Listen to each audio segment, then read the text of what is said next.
So Arizona, in May in 2022, we're trying to push for the Supreme Court to rule that incarcerated people cannot prove their innocence to exonerate them.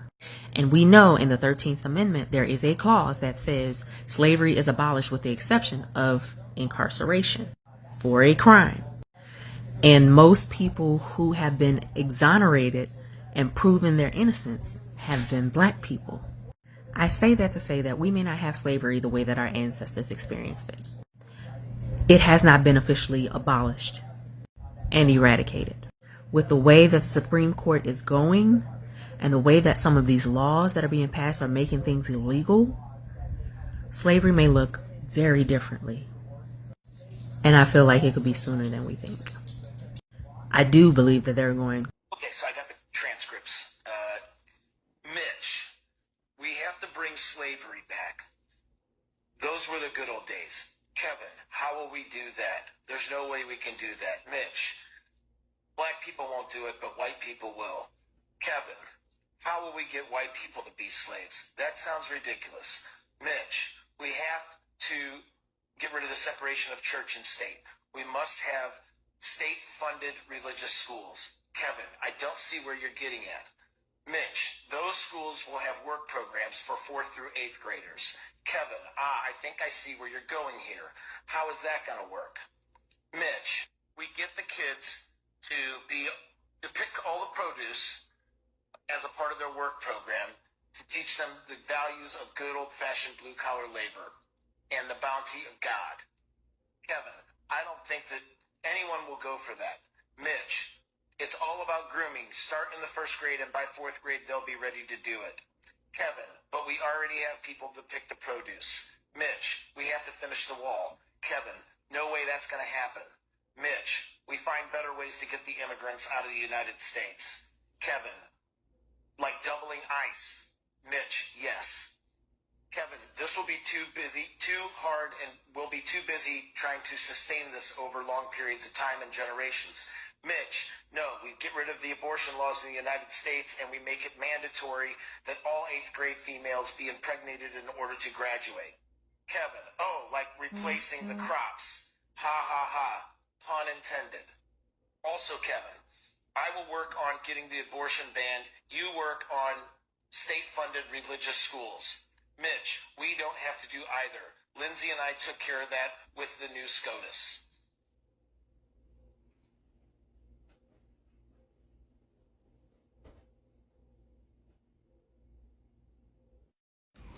You know, white people feel so much intimidated that black people right now are standing on business. Black people right now are calling them out for the things that they do. So in return, this is what they're doing. They are trying to intimidate black people by bringing back slavery. But I don't think this is working because already black people know their ambitions. Black people know how they think, their psychosis. And I think we all now know that when these people are used to getting something that they're not getting, they want to turn their aggression to the people who didn't cause or who didn't participate in that. I think these groups of people need to turn their aggression back to Mr. Donald Trump, the person who bring all this mess. So you think things are not going well because black people are not slaves right now. So you think that if black people came back and maybe you time travel and go back to times when you guys enslaved black people, you now think that that's going to make things well with you. Trump is a curse to white America. Trump is a curse to white America. And I think you all need to know. This has nothing to do with black people. This has nothing to be blamed upon black people. This is something that you inflicted upon yourself. The moment you decided to choose Mr. Donald Trump, even though you knew that this person's going to be making the life of everyone hard. But now you think that life's going to be easy. If only just black people went back to slavery and they think that that's just going to solve all your problems. Well, I have a message for you. If you think that way, if you are a person who is racist, if you're a person who still thinks in the 21st century, who thinks in that line, then I have a message for you. And it's not a good news. And it's not something that you want to hear. It is something that, let's just be real. Black people have really tried to save you all from the mess that you created. They have really, really tried to save you all from the mess that you've created. Understand that you are the ones who created this mess, and now you're just going through it. And that's just how it's supposed to be. You are supposed to be feeling it, and you are just going it. So, if you feel intimidated by the cost of living, if you feel intimidated that black people are rising, if you feel intimidated by black excellence, if you feel intimidated by black silence, then you are the problem. So, brothers and sisters, for those who are watching me for the first time, I'm asking you to please subscribe to the channel, join the membership, and really get to see what I can offer you. Until then, let's get into this video. I'll be back. I'll be sharing my 2 cents and reals to this. Until then, let's get into it. Yes, literally. Everything ties back to slavery in this country because it was built off of slavery. Like slavery was embedded into the fabrics of American society. So we can't overlook the effects, right? We can't try to address the effects of the problem with overlooking the root of the problem. And the root of the problem is slavery. And it's in every single industry. And I also want us to conceptualize how big slavery actually was. I guess the easiest way I can liken it is to like the global agriculture system or the global tech industrial system. Think about how big tech is. Think about how big tech is or how big agriculture is. Like the reason why we saw an increase in grain and wheat and all of those products increase, the reason we saw that is because Russia and Ukraine have like a serious hold, like a 30% market hold on grain globally. And so if you just so happen to dismantle a system here, it inadvertently is going to affect you elsewhere. That's what synchronicities are. It's, yes, you don't have to directly be impacted, but you can indirectly be impacted, and it's just as bad. So when we look at how slavery, like the removal of slavery and the rights being granted to formerly enslaved persons, well, how did that have a devastating and crippling effect on our economy? Well, we saw the creation of the black codes, which then eventually evolved into Jim Crow. And then from there, we saw the need for mass migration. So that's where Ellis Island became like this major stronghold. And it was the idea of the American dream because you had to sell people on that. You had to sell them on opportunity, which is where they came up with the concept of the American dream and the Industrial Revolution that really created the mechanized movement. So, and then you started seeing like the vehicle, the automobile come about, and how Henry Ford, although he was not the first one who created the vehicle, he was the one that created the assembly line and mass production. And you needed people, you needed bodies to do that, and you no longer had free labor. And so they were going to exploit as much as they possibly could from a eager and willing migrant class. Here's the issue, is they were not willing to accept the conditions that Black Americans were forced to endure. They were not willing to do that at all. They were not willing to do that. And as a result, that's where you start to see collective bargaining, the rise of unions, which then led to the rise of human resources because companies saw, hey, it might be a bit cheaper if we internalize these processes, and this way we get to have a say-so on how we actually enforce this stuff. But there was also laws that were being passed, the Fair Labor Standards Act. Those laws were being passed, and so it was forcing these companies, these major conglomerates like Rockefeller, to actually participate in the system that he was intentionally trying to dismantle. Now, I also want to touch on the fact that like these conglomerates like Rockefeller and Ford, they're the ones that's responsible for the modern day education system. There's a reason why we have like kids go to school the same time that we go to work. And that there's a bell that's rung, and our system, our structure is set up the same way. Essentially, it's to create the best factory worker, the person who doesn't ask any questions, the person who shows up, does what they're supposed to do, and goes where they're supposed to be. And there you go, they're not a problem. The ones who can't conform to it become problematic. And so we used to weed them out and easily imprison them, which is why there is a school to prison pipeline, but that existed prior to the crack epidemic. But I mean, like, all of this stuff is like entrenched within one another, all of it. Like, and it's so crazy. If you were to just pull the thread and actually see all of the other connecting points, you'd see that it always goes back to slavery. Always. Bring me the native talk. Here, take the peace pipe. Her name's Penelope Cruz. A lot of our history has been erased on purpose. And when you think of slavery, you think of the African slave trade. But did you know that we were slaves for 100 years longer than black people? And 100 years prior? And slavery supposedly ended in 1865 for black people. But there were reports of native slaves up into the 1920s. I said 1920s. This video is not Oppression Olympics, black people versus natives. Don't do that. But we were slaves for 100 years longer than black people, and they just swept that shit under the rug. You are a descendant of slaves. And after the first 100 years of slavery, some, not all, it was like 4 of them, after 100 years of slavery, some of the tribes that were deemed Christianized, humanized, depigmatized, white nationalized, they started enslaving us and black people. Enslaving the rival tribes that would not fuck with slavery. The ones that managed to keep some culture intact. Because for black people, they snatched them up away from their land and their culture. Everything gone. But for natives, they had to destroy our culture and our world around us.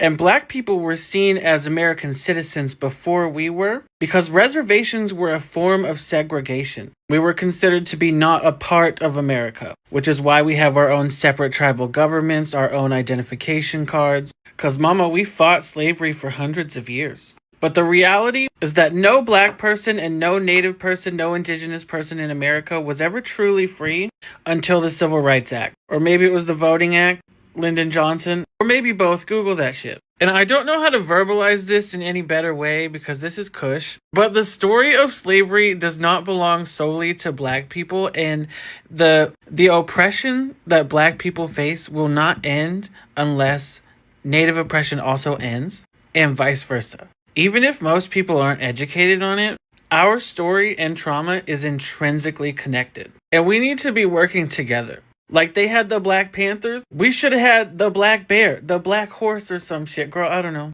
You feel what I mean. But you're a descendant of slaves. And some of you are even descendant of slaves who then went on to own slaves. I don't want to start any drama, but one of those slave-owning tribes was the Cherokee. You didn't hear it from me. Slavery in America was not some abstract sin we can tidy up with footnotes and cartoons. It was a daily terror, a system built on the breaking of human beings until they were stripped of name, lineage, and hope. To be enslaved was to live every waking moment under the threat of violence so casual it was indistinguishable from the weather. A whip split your back for moving too slowly, a lash fell for daring to look a man in the eye. A child was sold away from his mother as easily as a mule, and the screams that followed were drowned out by the auctioneer's call for bids. There is no softening this. There is no clever spin that makes bondage preferable. It was a theft of life day after day for generations. Enslaved men and women were forced into fields before dawn, bending their bodies until their backs were warped, until their hands bled and toughened into knots of scar tissue. They harvested cotton in the heat of Mississippi summers, and rice and swamps and tobacco that clung to their lungs like poison. They were denied shoes and medicine, denied even their own names, whipped for praying, whipped for speaking their mother tongue, whipped for showing the smallest flicker of resistance in their eyes. The women endured an additional hell. They were prey in their own cabins, subject to the whims of these masters. Rape was not an aberration, but an institution, a weapon used to produce more property children born already enslaved. Their fate sealed at birth. Husbands stood powerless. Wives endured silently or fought and suffered worse. Daughters learned too soon that they had no protection. Every intimacy was violated. Every relationship was shadowed by the knowledge that it could be destroyed in an instant by a sales slip or an owner's desire. And yet still they carved out humanity where none was allowed. They sang spirituals in fields and carried codes for escape. They wove African rhythms into new songs that would one day give birth to the blues and gospel and jazz. They whispered stories at night to their children so that memory could outlive the overseer's lash. And they built resistance in the quiet and sometimes in fire and flight, reminding the world that no chain can fully hold the human spirit. There is no pain in this world like the scream of a mother watching her child carried off to the auction block. If you can imagine it, the sun beating down on the courthouse square, men in waistcoats laughing and tallying their bids, and in the middle of it all, a child pulled from the arms that bore them. Small hands reaching, a voice breaking, his mother collapsing as strangers drag away her baby. That child will never see her face again. He will be raised by those who see him as nothing more than labor and profit and property, and she will wake every morning for the rest of her life, still aching for the child she can no longer feed, her soul clawing at a void that can never be filled. And this was not rare. This was not an accident. This was the machinery of American slavery. Families were currency. Husbands were sold away from wives.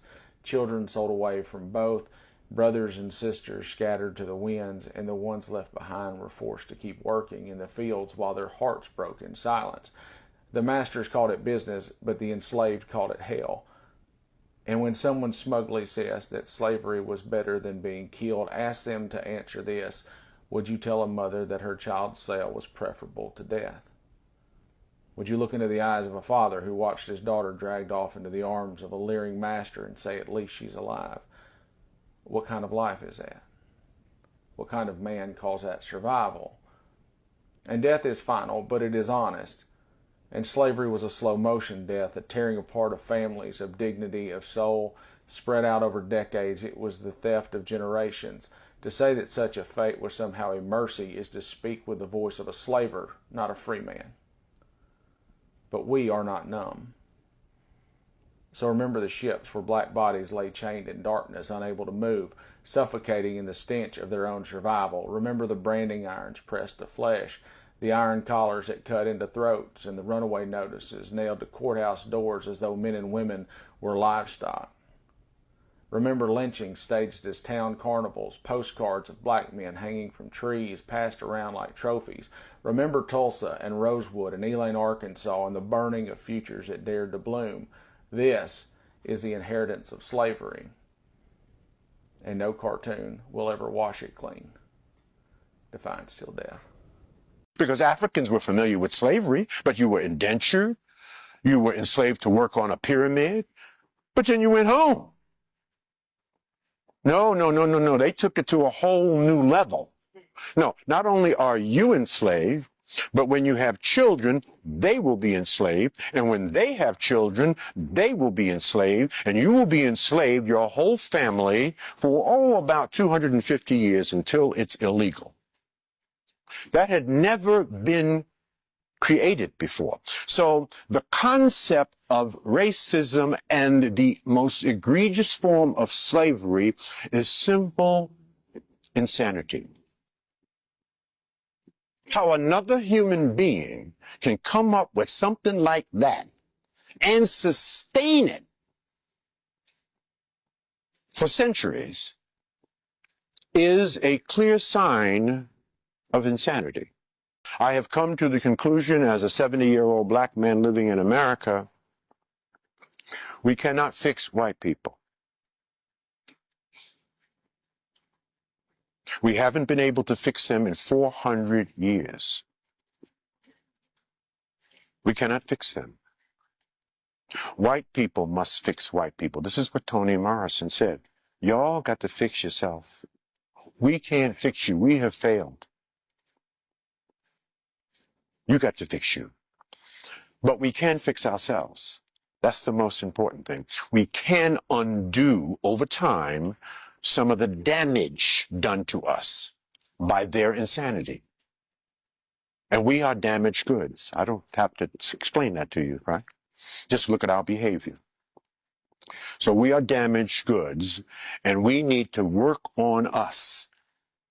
We can fix us. In fact, white folks are not going to fix us.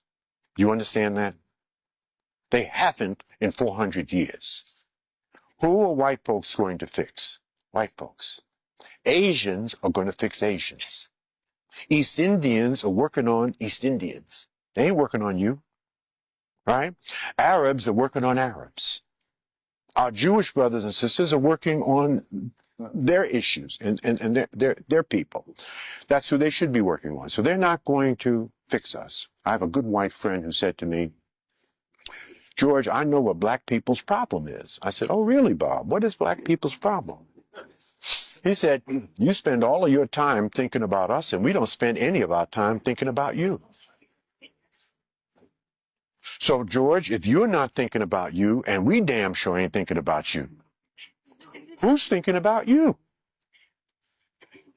I had to do the Holy Ghost thing. When I say American slavery, what comes to mind? Probably Africans, but what probably didn't come to mind? Native Americans. The enslavement of indigenous people in the United States just may be the biggest omission in the American educational system. In this book, The Other Slavery brings it out of the shadows with all of the receipts. America ended slavery in 1865, but that doesn't mean it stopped. This book exposes how millions of indigenous people were enslaved across America through laws, debt, and contract schemes. Now here's where the trickery comes in. The reason you don't hear about Native American enslavement, because they didn't call it slavery, they called it something else.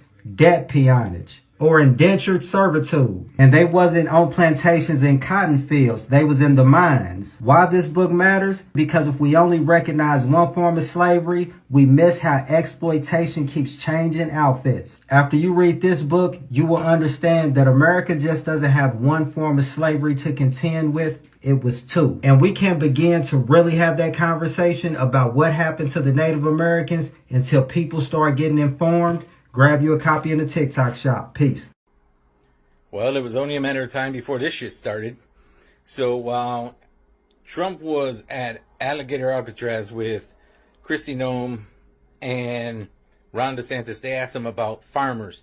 Because farmers have been complaining, if you deport too many people, we're going to lose our workers. So Trump said, what we're going to do is we have a few cases where, and then he said a lot of cases, where we're going to call it farmers' responsibility. Then he stopped and doubled down twice and said owner responsibility of these workers. You go into the farm and you have a worker that's been there 10, 20 years. Or if the farmer says, no, I really know him, he's a good guy, it'll be owner responsibility. So those workers are not workers.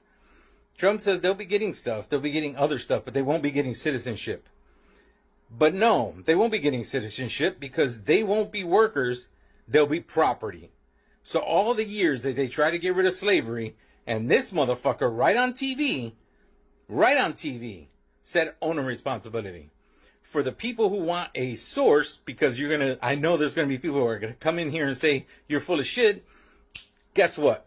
It's on Fox News, ABC, NBC, CBS, MSNBC, Fox Online.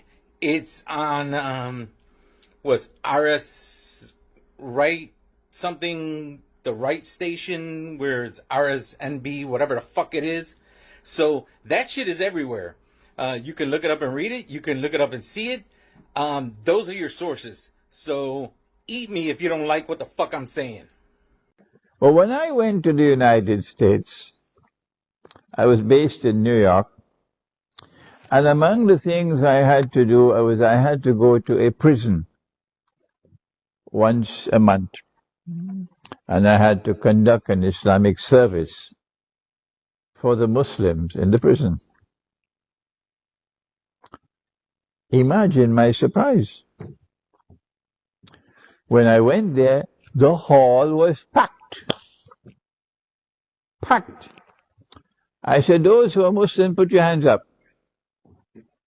Less than a quarter put their hands up. I said, what are you doing here? You're not Muslims. They said, no, we like, we like Islam. When I went to this prison, I got a rude shock. I said, I thought slavery had ended. But when I come to the prison, I see all the prisoners are black and all the police officers are white. I said, really? I thought slavery ended. I thought slavery ended. No, slavery hasn't ended.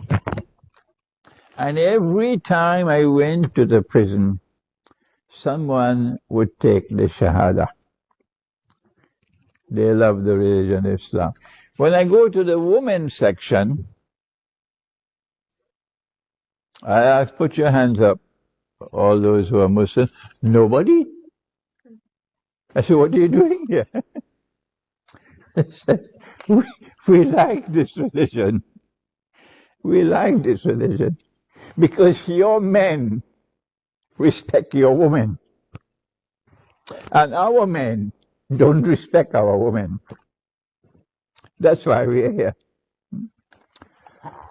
And then when I lived in the United States, I found that those who were slaves yesterday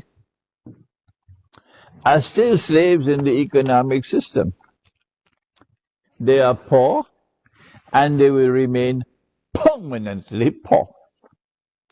And the slave master is still rich, and will remain permanently rich.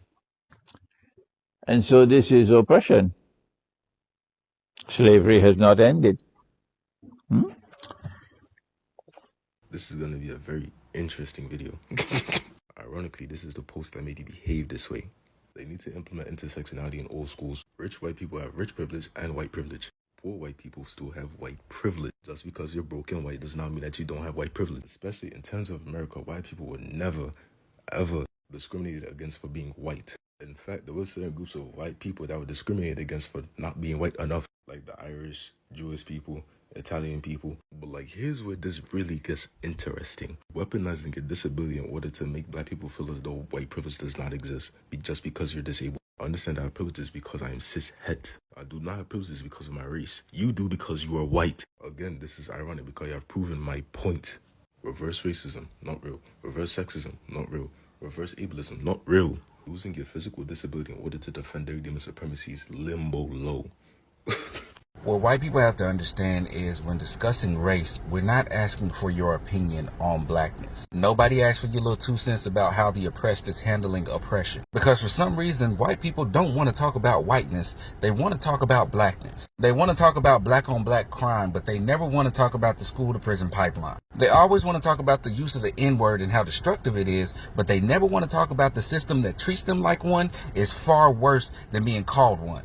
You don't get to tell me I need to stop playing victim when things are still happening to me. And you're not impressing anybody by saying you don't see color. Furthermore, I'm gonna need y'all to stop running that Morgan Freeman statement into the ground. Simply not talking about racism will not fix racism. He was dead wrong. But let's entertain it. Let's live with it. Let's say we stop talking about racism right now. Let's see, I still got to deal with modern redlining, racist lending practices. I still got to deal with over-policing. Black men are still overrepresented in the penal system, in arrests and in exonerations. Then we still got to deal with race medicine, which allows doctors the recourse to underserve and just about neglect black patients. And that's just off the top of my head. And not one time did I mention slavery. Nobody's asking white people to take accountability for slavery. That's not what we're talking about. That's not possible. We don't even want y'all to understand oppression from our perspective. Again, that is not possible. All we want white people to do is to finally put up. I may lose my little bit of following, but it's okay because Trump is trying to bring back segregation and I have to pick a side, so I choose mine.